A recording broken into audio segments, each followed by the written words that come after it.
Hi friends, welcome back to Apputheva channel. 2026இல் 3 million ஆவணங்கள், 2000+ வீடியோக்கள், 1.8 லட்சம் புகைப்படங்கள், மறைக்கப்பட்ட முக்கிய பிரமுகர்கள்.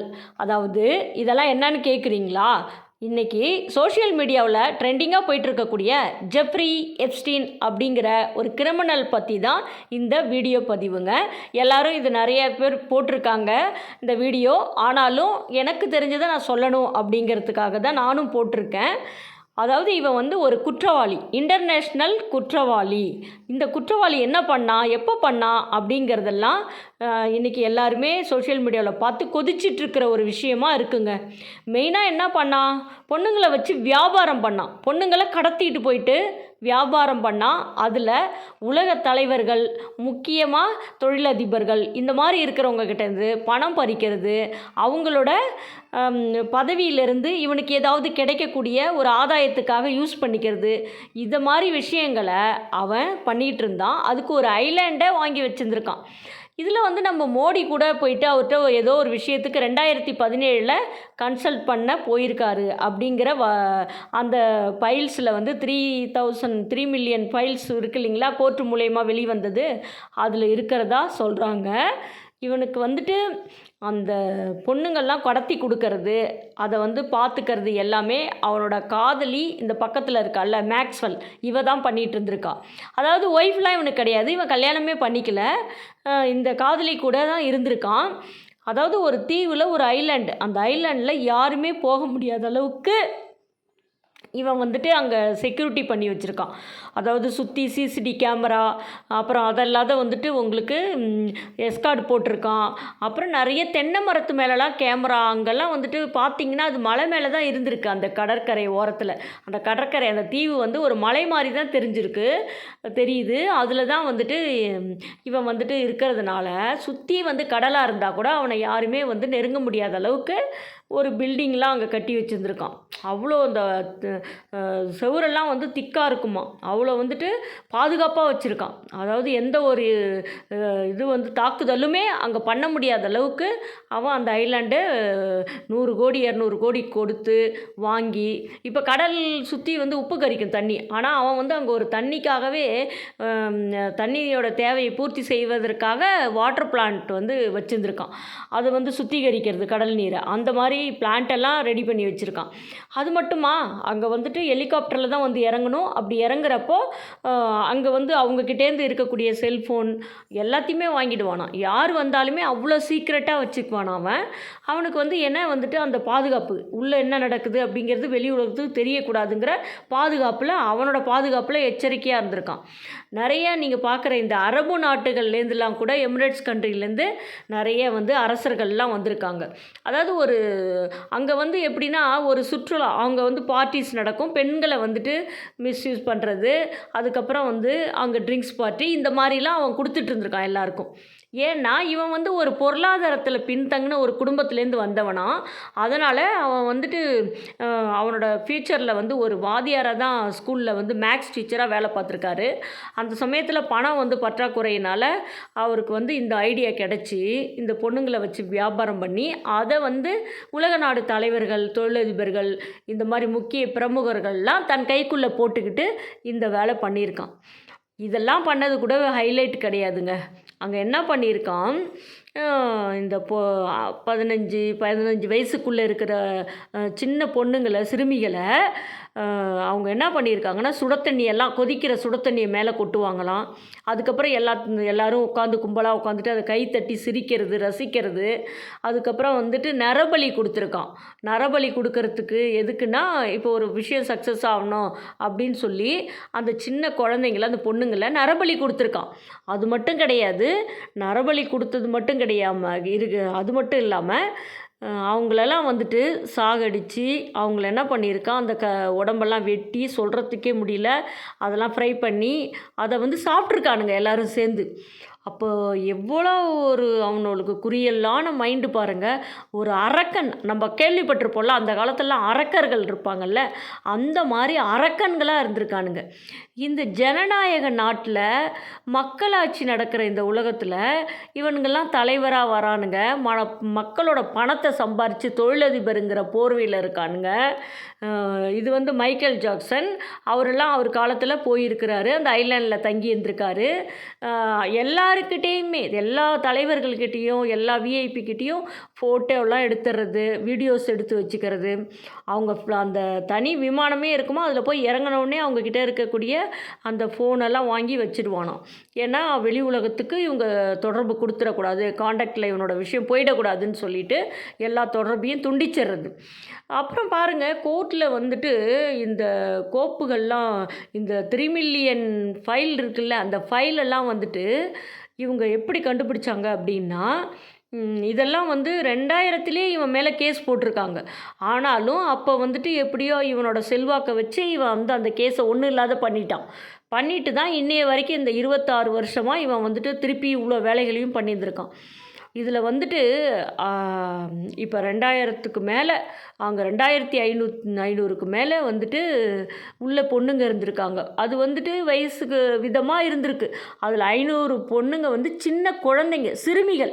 அவங்கள தான் வந்து பாலியல் துன்புறுத்தலுக்கு ஈடுபடுத்தி அதுக்கப்புறம் சாகடித்து அதுக்கப்புறம் என்ன பண்ணியிருக்கான், இந்த மாதிரி அப்படியே துண்டு துண்டாக வெட்டி எலும்பை கூட தின்னானுங்களாம். அந்த அளவுக்கு பண்ணியிருந்துருக்குறானுங்க. அதுக்கெல்லாம் ஒரு பாதாள அறை வச்சுருந்துருக்கானுங்க. அந்த அறைக்குள்ளே தான் அது வந்துட்டு இப்போ ஃப்ளோர் இருக்குல்ல, ஒரு இப்போ ரூம் இருக்குன்னா அந்த ரூமுக்கு அடியில் வந்து அங்கே ஒரு ரூமு வச்சு, ஏன்னா வெளியில் சத்தம் போகக்கூடாதுன்னு அங்கே வச்சு கொண்டிருக்கான். அந்த அளவுக்கு ஒரு அரக்கனாக இருந்திருக்கான் பாருங்கள். இதெல்லாம் இத்தனை வருஷம் தெரியல. இவனோட அந்த கிரிமினலான விஷயங்கள்லாம், இவன் பண்ணக்கூடிய அயோக்கியத்தனம், இது எல்லாமே 26 வருஷமாக வெளி உலகத்துக்கே தெரியல. இதுக்கெல்லாம் சப்போர்ட் யாருன்னா இந்த அமெரிக்காவில் இருக்கக்கூடிய அரசியல்வாதிங்க, அங்கே உள்ள தொழிலதிபர்கள், கவர்மெண்ட்டில் இந்த மாதிரி அவனுக்கு சப்போர்ட் கிடச்சிருக்கு. மேலும் அவன் ஒரு ஐலாண்டுங்கிறதுனால அங்கே வந்துட்டு அந்த ஐலாண்ட் எங்கே இருக்குன்னா அமெரிக்காவிலேருந்து ஒரு 1000 கிலோமீட்டர் இருக்குமா. ட்ராவல் பண்ணி போனால் சுற்றி கடல் அந்த நடுவில் இருக்குது. இது வந்து இத்தனை வருஷம் அங்கே வந்துட்டு அவன் என்ன பண்ணியிருக்கான்னா எல்லா செக்யூரிட்டியும் வந்துட்டு ரொம்ப கடுமையாக வச்சுருந்துருக்கான். யாருமே அங்கே வந்து சுற்றி பார்க்கலாம் போனால் போக முடியாது, அலௌடு கிடையாது. அது ப்ரைவேட் தீவு, அங்கே வந்து யாருமே வர முடியாது. அந்த அளவுக்கு செக்யூரிட்டி வந்து அவன் வந்து பாதுகாப்பாக வச்சுருந்துருக்குறான். அதனால் வெளி உலகத்துக்கு எந்த விஷயமும் தெரியவே இல்லை. இப்போ தான் வந்துட்டு அந்த 2000 அவன் எஸ்கேப் ஆகிட்டான். அப்போயே அவன் மேலே கேஸ் வந்து அதில் வேலை பார்த்துட்டு இருந்த ஒரு லேடி வெளியில் எஸ்கேப் ஆகி வந்து அவங்க கேஸ் போட்டிருக்காங்க. அந்த சமயத்தில் இவன் 2000 அந்த கேஸ் வந்து நிற்காமல் கோர்ட்டில் இவன் வந்து வெளியில் வந்துட்டான். அதுக்கப்புறமும் இது இவ்வளோ நாள் நடந்து இப்போ தான் வந்து இவனோட ஃபைல்ஸ்லாம் வெளியில் வருது. ஃபைலெல்லாம் ஏன் வருதுன்னா, இது வந்து யாரோ ஒரு இப்போ எல்லாருமே கெட்டவங்களாக இருக்க முடியாது, நல்லவங்களும் யாரோ இருப்பாங்க. இது கோர்ட்லேயாகட்டும், சட்டம் அரசியலாகட்டும், எதுலையாவது ஒருத்தர் நல்லவங்க இருப்பாங்க. அது மூலயமா அது வெளிப்படும். எத்தனை நாள் நீ வந்து செஞ்சிட்ருக்கலாம் குற்றம், ஆனால் கடவுள் ஒரு நாள் கர்மாங்கிற மாதிரி அது வெளிப்படுத்தும். அந்த மாதிரி வெளிப்பட்டது தான் இப்போ இவனை ஜெயிலே வந்து வச்சு ஜெயில் தண்டனை தீர்ப்பு கிடச்சி இவனுக்கு ஜெயிலில் போட்ட உடனே ஒரு 3-4 மாதத்துலேயே இவன் செத்துட்டான், இவன் வந்து இப்போ இல்லை, ஜெயிலே இவனை கொண்டுட்டாங்க அப்படின்லாம் பேசிக்கிறாங்க. அது உண்மையாக என்னன்னு தெரியல அப்படின்னு சொல்லிட்டு இப்போ சோஷியல் மீடியாவில் பேசப்படுது. இதெல்லாம் முக்கியமான விஷயமே கிடையாதுங்க. அவன் சாவாத போகிறான், இல்லை அண்டர் கிரவுண்டில் அவனுக்கு வச்சு அவனை பாதுகாத்து அவனுக்கு எல்லா சொகுசு பங்களாவில் வச்சுருக்கட்டும், எது வேணால் பண்ணட்டும். ஆனால் இவன் செய்யறதுக்கான இந்த மாதிரி ஒரு விஷயத்தை தூண்டுதலாக இருந்தது. அவன் வந்து அவனே பண்ணாலும் அவனுக்கு சப்போர்ட்டாக இருந்தாங்க இல்லைங்களா. இதெல்லாம் நினைக்கிறப்போ இந்த உலகத்தில் மக்கள் நம்ம எவ்வளோ ஏமாற்றப்பட்டு வாழ்ந்துட்டுருக்கோம் பாருங்கள். அரசியல்வாதியாக இருக்கட்டும், மற்ற தொழிலதிபர்களாக இருக்கட்டும். இப்போ பாருங்கள், தலாய் லாமா கூட போயிருக்காரு அவர்கிட்ட. அவர் எதுக்காக போயினார், அவர் ஒரு டொனேஷன் கேட்க கூட போயிருக்கலாம். ஆனால் அவனை போய் பார்த்துருக்காரு. அந்த ஃபைலில் வந்து எல்லாமே வந்து பதிவாகிருக்கு. ஒவ்வொரு விஷயமும் வெளியில் வருது. அது மாதிரி பார்க்குறப்போ இவன் நல்லவனா அவன் நல்லவனா அப்படிங்கிற யோசிக்கிற மனசு வந்து நம்மளுக்கு வந்துடுறப்போ அது ரொம்ப கஷ்டமாக இருக்கும் இல்லைங்களா. இப்படி ஒரு சூழ்நிலையில் நம்ம வாழ்ந்துட்டு இருந்திருக்கோம் அப்படிங்கிற விஷயம். இதோடைய போகும். இன்னும் எத்தனை பேர் இது மாதிரி வருவானுங்களோ என்ன பண்ணுவானுங்களோ அப்படின்னு மக்களுக்கு மனிதர்களுக்கு ஒரு அச்சம் வரும் இல்லையா? இது வந்து நம்ம சொல்கிறோம் ஃபாரின் நம்ம நாடு தான் இப்படி இருக்குது, ஃபாரின்லாம் நல்லா இருக்குன்னு நினைக்கிறோம். ஃபாரின் இதை விட மோசமாக இருக்குங்க. நம்ம இப்போ இதெல்லாம் இது மாதிரிலாம் வந்து பார்க்குறப்போ, இங்கே படித்து முடிச்சுட்டு அங்கே வேலைக்கு போகிறவங்களோட நிலமெல்லாம் என்ன ஆகிறது சொல்லுங்கள்? அதனால் வந்துட்டு நம்ம எல்லா விஷயத்தையுமே மேலோட்டமாக பார்க்கக்கூடாது. இதெல்லாம் ஒரு நியூஸில் வந்துச்சு, இது நியூஸ்ன்னு எடுத்துக்காதீங்க. அங்கே நடந்தது நமக்கும் நடக்கும், இங்கேருந்து போகிறவங்களுக்கும் அங்கே நடக்கலாம், என்ன வேணால் நடக்கலாம். இந்த காலத்தில் இந்த லைஃப்பை வந்து சர்வைவல் பண்ணுறதுங்கிறது ரொம்ப கடினமான விஷயமா இருக்குது. ஏன்னா மக்கள் மனம் அந்த அளவுக்கு மோசமாயிட்டே இருக்குது. இதுக்கெல்லாம் காரணம் இன்றைக்கு சோஷியல் மீடியா, மொபைல் ஃபோன் இதுதான் வந்து இந்த மனிதர்களின் வாழ்க்கையை சீர்குலைத்து கொண்டிருக்கின்றது. இப்பொழுது இது இப்போ இந்த ஃபோனால் இந்த மாதிரி பிரச்சனை இருக்குது, சோஷியல் மீடியாவில் இப்படி இருக்குது அப்படின்னு நம்ம சொல்கிறோம். ஆனால் அதுக்கு முன்னாடியே இவன் எந்த அளவுக்கு பண்ணியிருக்கான். இதே மாதிரி தான் வந்து ஒரு படம் நெட்ஃப்ளிக்ஸில் கூட வந்துச்சு, ஜெஃப்ரி டாமர்னு. அவனும் அப்படி தான் பண்ணான். அவன் வந்து என்ன பண்ணுவான்னா, அவங்க அப்பா வந்து ஒரு கெமிஸ்ட்ரிஸ்டாக இருந்திருக்காரு, லேபில் வந்து ஒர்க் பண்ணியிருக்காரு. அவரு கெமிக்கலெல்லாம் வச்சு இந்த எலியெல்லாம் கொண்டு வாரான். அந்த மாதிரி இவன் என்ன பண்ணிட்டான், வீட்டில் தொல்லை கொடுக்குற எலிக்கு கெமிக்கல் வச்சு அவங்க ஃபாதர் கொண்டுட்டு இருந்திருக்காரு. அதை பார்த்து வளர்ந்து வளர்ந்து இவன் என்ன பண்ணிட்டான், மனுஷங்களையும் கெமிக்கலில் ஊற்றி ஊற போட்டு அறுத்து கட் பண்ணி போட்டு அதை திங்கிறது கொல்றது அப்படின்னு பண்ணிட்டு இருந்திருக்கான். அவன் 20 வருஷமாக பண்ணியிருந்திருக்கான், வெளி உலகத்துக்கே தெரியல. அதுலேருந்து தப்பிச்சு வந்த ஒரு பையன் வந்து போலீஸ் கம்ப்ளைண்ட் கொடுத்து அவங்க ஃபேமிலி சொல்கிறப்ப தான் இவனை போலீஸ் அரெஸ்ட் பண்ணி உள்ளே போய் பார்த்தா அத்தனை ட்ரம்மாக இருக்கும், ஆசிட்டை ஊற்றி அதில் ஊற வச்சுருப்பான். அந்த மாதிரி அவன் பண்ணான். அதுவும் அமெரிக்காக்காரன் தான். இதெல்லாம் நடந்துச்சுங்க, இது உண்மை சம்பவம். அது வந்து நெட்ஃப்ளிக்ஸில் படமாகவே வந்திருக்கு. அந்த மாதிரி தான் அவன் பேர் ஜெஃப்ரி டாமர், இவன் பேர் ஜெஃப்ரி எப்ஸ்டீன். ஆனால் இந்த ஜெஃப்ரிங்கிறவெல்லாம் அமெரிக்காவில் இப்படி தான் இருப்பானுங்க போல் இருக்கு. இதில் வந்துட்டு இந்த பிரிட்டிஷ், லண்டன் அங்கே உள்ள அரசர்கள், இளவரசர் இவங்கெல்லாம் போனதாக சொல்கிறாங்க. பில் கிளின்டன், அப்புறம் வந்துட்டு இந்த இவர் இருக்கு எலான் மஸ்க்கு, நிறைய விவிஐபிகள்லாம் பேர் வந்து அந்த ஃபைலில் இருக்கிறதா அமெரிக்க கவர்மெண்ட்டு சொல்லுது. இது வந்து நம்ம இதோட விடக்கூடாதுங்க. இந்த மாதிரி விஷயங்கள்லாம் நடக்காமல் ஃப்யூச்சரில் நம்ம தான் வந்து மக்கள் தான் இதெல்லாம் வந்துட்டு பார்க்கணும். இன்றைக்கி வந்து சோஷியல் மீடியாவில் ஒரு விஷயம் வந்து நம்ம போட்டால் அது பரவுது இல்லையா? இப்போ இது ட்ரெண்டிங் ஆகிருக்கு, இவனை பற்றின விஷயங்கள் தெரியுது. அந்த மாதிரி தான் எவனாக இருந்தாலும், அரசியலுக்கு நான் வரேன், அரசியலில் நான் இது பண்ணுவேன் அதை பண்ணுவேன்னு சொல்கிறான் இல்லையா? அதெல்லாம் அவனால் செய்ய முடியுமா நம்ம யோசிக்கணும். அப்படியே அவனை நம்ம ஓட்டு போட்டுலாம் தேர்ந்தெடுத்தால் செய்யலைன்னா அதை கேட்கணும், தட்டி கேட்கணும். ஒருத்தன்ட்ட இவ்வளோ பணம் இருக்குன்னா எப்படி இது உனக்கு வந்துச்சுன்னு கேட்கணும். அந்த மாதிரியான எல்லாத்துக்குமே சாக்ரட்டிஸ் சொல்லிட்டு போயிருக்காரு, ஏன், எதற்கு, எப்படி என்று மனிதர்கள் வந்து கேள்வி கேட்கணுமா. அப்போ தான் அவன் முழு மனிதன், இல்லைன்னா அவன் மனிதன் கிடையாது, அறிவு இல்லைன்னு அர்த்தம். அதனால் வாழ்க்கையில் அறிவோடு இருக்கணும். வாழ்க்கை நம்மளை சுற்றி என்னென்ன நடக்குது அப்படிங்கிறதெல்லாம் நம்ம பார்த்து தான் இந்த லைஃப்பில் வந்துட்டு ஸ்டடி பண்ணிக்கணும். நம்மளை இந்த ஸ்டடி பண்ணுற விஷயந்தான், அதாவது ஒரு கவனத்தை நம்ம செலுத்துகிறப்ப தான் எல்லா விஷயங்களையும் தெரிஞ்சுக்க முடியும். நீங்கள் சாதாரணமாக நினைக்காதீங்க, எந்த விஷயம் இப்போ நாட்டில் நடக்கக்கூடிய அத்தனை செயலும் எப்படி நடக்குது, எங்கேருந்து நடக்குது, இதெல்லாம் எதனால் என்ன பின்விளைவுகள் வரும் அப்படிங்கிறதெல்லாம் யோசிக்கணுங்க. ஒவ்வொரு நாள் நம்ம கடந்து போயிட்டே இருக்கிறோன்னு வச்சுக்கோங்க, அது நம்மளுக்கு வந்தால் தானே அப்படின்லாம் நினைக்கக்கூடாது. அடுத்தவனுக்கு வந்தது நமக்கு வரும், அடுத்த நாட்டுக்கு வந்தால் நமக்கு வரும். அதனால தான் சொல்கிறேன், இவனுக்கெல்லாம் வந்து இவனை சொல்கிறாங்க, அவனை வந்து பாதுகாத்து வச்சுருப்பாங்க, சும்மா சொல்கிறாங்க அவனை கொண்டுட்டாங்க அப்படின்ட்டு. அது எப்படின்னா வந்து கேமரா சிசிடிலாம் அன்றைக்கி ஆஃப் ஆகியிருந்திருக்கு.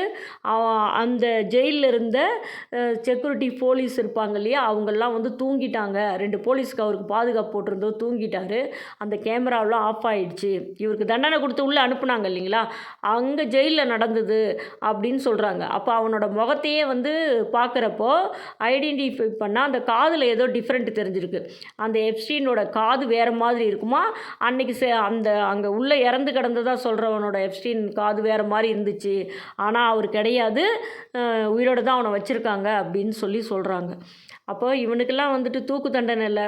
அந்த பொண்ணுங்களெல்லாம் எப்படி வெட்டி இவன் வந்து இது பண்ணி ஃப்ரை பண்ணி சாப்பிட்டானோ அது மாதிரி கண்ட துண்டமாக வெட்டி நடுக்கடல்லே வீசிடணும். அந்த மீன்கள்லாம் சாப்பிட்டோன்னு சொல்லிட்டு நம்ம விட்டுறணும். அந்த நடுக்கடலில் அந்த தீவில் வந்து அவனோட பில்டிங்கெல்லாம் அந்த கட்டியிருக்க அந்த ஸ்ட்ரக்சர்லாம் எப்படி இருக்குன்னா உங்களுக்கு வந்துட்டு அந்த வால்லாம் அவ்வளோ திக்னஸ்ஸாக இருக்குங்களாம்.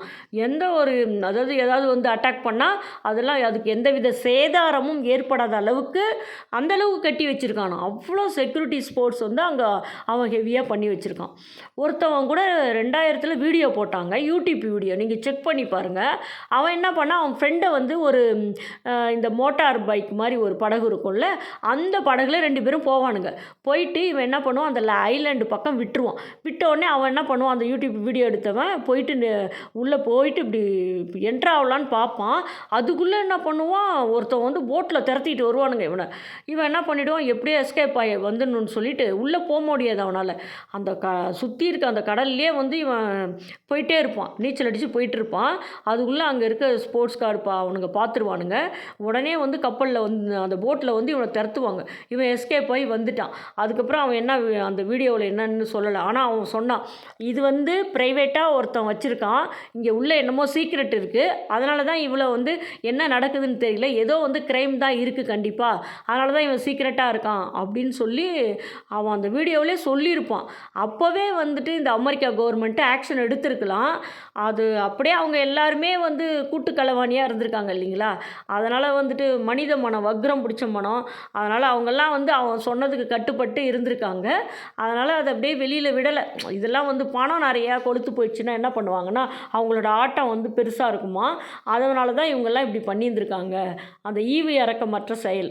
ஒரு தலைவனாக இருக்கிறவன் அவன் காலில் விழுந்து வீட்டில் கெஞ்சி கூத்தாடி ஒவ்வொரு வீடு வீடாக போயிட்டு அவன் அரசியலுக்கு வர்றப்ப ஓட்டு போடுங்கங்கிறான், தலைவராக என்னை தேர்ந்தெடுங்கன்னு கெஞ்சுறான்.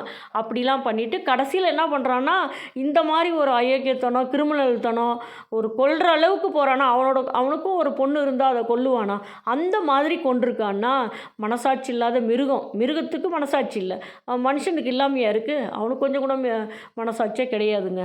அந்த மாதிரியான ஒரு சூழ்நிலையில் அந்த அமெரிக்கா அங்கே உள்ள மக்கள் மனசில் எவ்வளோ பாதிப்பு அடைஞ்சிருக்கும். நம்ம எங்கேயோ இருந்துட்டு கேட்குற நமக்கே இப்படி இருக்குது.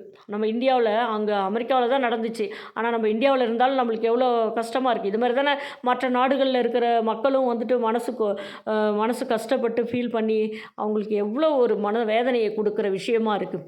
இப்போ வந்துட்டு சாதாரணமாகவே வந்து மன அழுத்தங்கள் இருக்குது மக்களுக்கு அப்படிங்கிறாங்க. இப்போ இதெல்லாம் கேள்விப்படுறப்ப இந்த உலகத்தில் வாழலாமா வேணாமா அப்படின்ற ஒரு மைண்ட் தாட்டு வந்துடும். அந்தளவுக்கு கேடுகட்ட ஒரு கிரிமினல் செயல்களை அவன் செஞ்சுட்டு போயிருக்காங்க.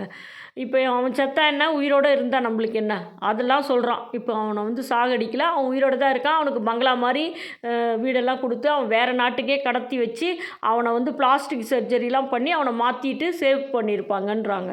அவன் எக்கடா கெட்டு போட்டு இத்தனை பொண்ணுங்க, 500 குழந்தைங்க, பொம்பளை பிள்ளைங்க கொண்டிருக்கானுங்க. 2000 பொண்ணுங்களை வந்துட்டு ரேப் பண்ணி அவங்கள வந்துட்டு அவ்வளோ கஷ்டப்படுத்தி துன்புறுத்தி அந்த மாதிரி அடிமையாக வச்சுருந்து அதுக்கப்புறம் இப்போ தான் ரிலீவ் பண்ணியிருந்திருக்காங்க. அந்த அளவுக்கு அவன் பண்ணிட்டு போயிட்டான். அதெல்லாம் திரும்பி வருமா, அவங்களுக்கு ஏற்பட்ட இன்னல்கள்லாம் இல்லாமல் போயிடுமா, போன அந்த குழந்தைங்கள்லாம் திரும்பி வரப்போகுதா என்ன, கண்டிப்பாக கிடையாது இல்லைங்களா. அதனால தான் சொல்கிறேன், நம்ம வாழ்கிற காலத்துலேயே எவன் ஒருத்தன் பெரியவனாக ஆகிறான், அவங்ககிட்ட என்ன பேக்ரவுண்டு அதிகமாகிட்டே போகுது, அவங்ககிட்ட பணம் எப்படி போகுது, இதெல்லாம் வந்து இன்றைக்கி இருக்கிற அரசியல்வாதியாக இருக்கட்டும் இல்லை அவனுக்கு கீழே இருக்கிறவனாட்டும் பார்க்கணும். ஒவ்வொரு விஷயத்தையும் நம்ம வந்து அனலைஸ் பண்ணி அதை ஆராய்ஞ்சு பார்க்குறப்ப தான் அதில் இருக்க உண்மைத்தன்மை தெரியும். அதனால தான் சொல்கிறேன், இப்போ லஞ்சம் வாங்குறான், லஞ்சம் வாங்கி அவன் அதிகமாக சம்பாதிச்சு வச்சுருக்கான், அதை ஒரு நாளைக்கு தெரிஞ்சதுன்னு வச்சுக்கோங்களேன், மக்களுக்கு யூஸ்ஃபுல்லாக இருக்கும். அந்த மாதிரி தான் இப்போ இத்தனை பொண்ணுங்கள், அந்த ஒரு குழந்தை காண அடைஞ்சப்பவே அந்த அமெரிக்கா கவர்மெண்ட்டு போலீஸோ வந்து ஆக்ஷன் எடுத்திருக்கணும். அப்படி எடுத்திருந்தா இப்போ 500 குழந்தைங்க மிஸ் ஆகிருக்காது இல்லையா. இது எல்லாரும் ஏமாத்துகிற விஷயமா இல்லை அவங்க தெரிஞ்சே இதை பண்ணாங்களா அப்படிங்கிறது தான். இப்போ இந்த ஐலாண்டில் இப்படிப்பட்ட அந்த உள்ளே வந்து அந்த அளவுக்கு வந்து செக்யூரிட்டி ஃபோர்ஸும் இப்போ வந்து இந்த கட்டுமான பணிகள்லாம் நடக்கிறப்ப பார்த்திங்கன்னா 4 வருஷமாக நடத்தியிருக்கான். அந்தளவுக்கு ஸ்ட்ராங்காக வீடு அந்த சுவரெல்லாம் வச்சுருந்துருக்கான். மற்ற கேட்டெல்லாம் பெரிய கேட்டு மாதிரி, வெளியிலேருந்து பார்த்தா வெளியில் கடல்லேருந்து பார்க்குறப்போ உள்ளே வந்துட்டு என்னென்ன இருக்குதுன்னு கண்டுபிடிக்க முடியாத அளவுக்கு அவன் வந்து அந்த அட்மாஸ்பியரை உருவாக்கி இருந்திருக்கான். அந்த மரங்கள்லாம் வளர்த்து சுற்றி மரம் மரம் இருந்தால் அது ஏதோ ஒரு தீவு தான், அங்கே வெறும் மரம் தானே இருக்கும், அப்படி தானே தெரியும். அதனால் அந்த அவ்வளோ மரங்கள்லாம் வளர்த்துருக்கான். அப்புறம் வால் வந்து காம்பவுண்டு பார்த்திங்கன்னா பெரிய கோட்டை மதில் சுவர் மாதிரி கட்டி வச்சுருந்துருக்குறான். அந்த அளவுக்கு வந்துட்டு பாதுகாப்பாக வச்சுருந்துருக்கான். ஒருத்தருமே அங்கே உள்ளே போக முடியாதான். இப்போ தலைவர்களே, முக்கியமான தலைவர்கள், அரசியல் தலைவர்கள் இவங்கெல்லாம் போனாலே அவங்கக்கிட்ட இருக்கிற ஃபோனு மற்றது எதுவாக இருந்தாலும் லேப்டாப்பு எதாக இருந்தாலும் வாங்கி வச்சுப்பானான். ஏன்னா அவங்க மூலயமா விஷயம் வெளியில் போயிடக்கூடாதுன்னு. அந்தளவுக்கு அவன் செக்யூராக இருந்திருக்கான் பாருங்கள். அதான் கிரிமினலுக்கு வந்துட்டு புத்தி வந்து அதிகமாக வேலை செய்யும். அதனால தான் இப்போ நீங்கள் தூரத்துலேருந்து பார்த்தீங்கன்னா அங்கே எப்படி இருக்குது, ஃபுல்லாக மரம் வளர்த்து வச்சுருக்கிறதுனால ஏதோ ஒரு தீவில் மரங்கள் தான் இருக்குது அப்படின்னு சொல்லிட்டு போயிடுவாங்க. இதெல்லாம் வந்து இந்த மாதிரி வண்டிங்கெல்லாம் வந்து சொகுசாக வச்சுட்டு அவங்களுக்கு ஸ்விம்மிங் பூலுக்கு போகிறதுக்கு, இங்கேருந்து இன்னொரு ரூமுக்கு போகிறதுக்கு, அதுக்கான தேவைகளுக்கு இந்த மாதிரி வண்டி இதெல்லாம் வந்து யூஸ் பண்ணுவாங்க. அந்த மாதிரி அவங்களுக்கு வந்து நீச்சல் குளம், மற்ற இடங்கள் எல்லாம் இருக்குங்க உள்ள. அது பார்த்திங்கன்னா அவனுக்கு ஒரு ஜெட் விமானமே இருக்குது. அது வந்து பார்த்திங்கன்னா இப்போ நம்ம ஹோட்டல்ஸ் ரூம் எப்படி உள்ளே இருக்கும் அந்த அளவுக்கு அதை வச்சுருந்துருக்கான். அதில் வந்துட்டு பார்த்தா உங்களுக்கு இருக்கைகளே இருக்காது, ஃபுல்லாக பெட்ரூம்ஸ் மாதிரி வச்சுருந்துருக்கான். இப்போ நீங்கள் பார்க்கக்கூடிய இந்த காட்சிகள் எல்லாமே இந்த செவுரெல்லாம் பார்த்தீங்களா எந்த அளவுக்கு வந்து திக்னஸாக வச்சுருக்கான் பாருங்கள். எந்த ஒரு ஆபத்தும் யாராலையும் வந்துடாது, அப்படி வந்தாலும் எதுவுமே ஆகாத அளவுக்கு, டேமேஜ் ஆகாத அளவுக்கு அவன் பண்ணி வச்சுருந்துருக்கான். ஒரு சிங்கிள் மேன் வந்து இந்த அளவுக்கு பண்ணியிருக்கான். இதை வந்து தெரிஞ்சும் தெரியாமல் அந்த நாட்டில் இருக்கக்கூடிய அரசியல்வாதிகள், தொழிலதிபர்கள், மற்ற வந்து முக்கியமான புள்ளிகள்லாம் வந்துட்டு அதில் அவங்களும் இருந்ததுனால இதை வந்து அவங்க என்ன பண்ணியிருக்காங்க, கூட்டு களவாணியாக சேர்ந்து பண்ணியிருக்காங்க. இப்போ ஒருத்தன் பண்ணுறான்னா அதை தட்டி கேட்குறதுக்கு ஒரு நல்லவன் தான் வர முடியும். எல்லாமே அங்கே அயோக்கியனாக இருந்திருக்கிறப்போ இது நிறைவேறி இருக்குங்க. இதில் 500 பொம்பளை பிள்ளைங்க, குட்டி பிள்ளைங்க, எல்லாம் சின்ன சின்ன பிள்ளைங்க இறந்துருக்காங்க. அந்த இறந்ததும் இல்லாத அவங்கள கொன்று நரபலி கொடுத்து அதுக்கப்புறம் அவங்கள வந்து வெட்டி சாப்பிட்ருக்கானுங்க, சமைச்சு சாப்பிட்ருக்கானுங்க. அப்போ அவனுக்குள்ளே இருக்கிற மனசு எப்படிப்பட்ட வக்கர புத்தி, வக்கரமான மனசு. இந்த மாதிரி மிருகங்கள்லாம் இப்போ இவனை கொன்ன மாதிரியே மற்ற இதில் எத்தனை பேர் ஈடுபட்டானோ அத்தனை பேரையும் கொல்லணும். அதுதான் தீர்ப்பாக இருக்குங்க. அவன்லாம் உயிரோடு வாழவே கூடாது. அதனால தான் இந்த வீடியோ பதிவு. எல்லோரும் வந்து போட்டிருக்காங்க சோஷியல் மீடியாவில் அவன் பண்ணது, அவனோட இடம், அவன் எதுக்காக பண்ணான், ஏன் பண்ணான், இதை தான் பேசுகிறாங்களே தவிர இன்னும் இதுலேருந்து தப்பிச்சு இருக்காங்க இல்லையா, எஸ்கேப் ஆகியிருக்காங்கல்ல, அவங்களுக்கான தண்டனையை கொடுக்கணும் அப்படின்னு ஒருத்தரும் பேசலை. ஒரு மனிதனுக்காக இன்னொரு மனிதன் பேசுகிறப்ப தான் கண்டிப்பாக வந்து அதுக்கு ஒரு முற்றுப்புள்ளி கிடைக்கும். காட்டில் இருக்கக்கூடிய மிருகங்களுக்கே அதுங்க எல்லாம் ஒன்றா வாழுது.